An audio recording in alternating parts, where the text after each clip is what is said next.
Hello दोस्तों, तो आप सबको स्वागत है मेरे यूट्यूब चैनल पर। तो आज संडे था, इसलिए मैं सुबह से सोया था शाम तक। अभी शाम 6:30 बज गए। अभी मैं उठूँगा, मतलब कि मैं अभी उठा, उसके बाद अभी जाऊँगा कि फेस वॉश करने के लिए।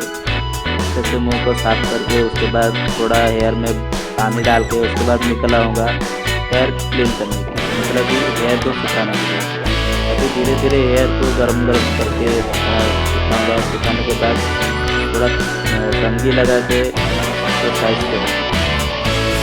हेयर अच्छे से सूख जाने के बाद मैं कंघी लगा के हेयर को साइज करने लगा। उसके बाद सोच रहा था कि यार मार्केट जाके क्या लाना है, क्योंकि सुबह में कुछ खाया नहीं था, इसलिए मैं शाम को निकल पड़ा मार्केट जाने के लिए। मार्केट से कुछ लेके खाने के लिए लेके आया।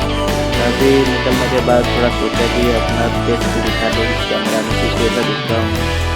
तो गाइस मैं तो बहुत अच्छा ही दिख रहा हूँ, तो क्या है कुछ पता नहीं। तो गाइस ये है मेरा कंपनी के बाहर का दृश्य। इस कंपनी का बाहर ऐसा ही दिखता है अभी, बल्कि पहाड़ के पास था। ये तो अब मैं पहुँच गया हूँ मेरे छोटे स्टॉल के पास। ये देख सकते हो दोनों सामने सामने होटल है और उसके आगे मेरा स्टॉल जहाँ पे मुझे जाना पड़ता है। ये देख सकते हो मैं कॉल करके बोला था कि मेरे लिए एक फ्राइड राइस बना के रखना, और ये मेरे पहुंचने पे ही बनाना स्टार्ट कर दिया था। उसके बाद मैं फ्राइड राइस लेके थोड़ा पानीपुरी खा लिया था। देख सकते हो मैं पानीपुरी खाया था तो बहुत ज़्यादा तीखा था, इसलिए ठीक है गाइस। तो अगले वीडियो में मिलते हैं। चलो जय जय।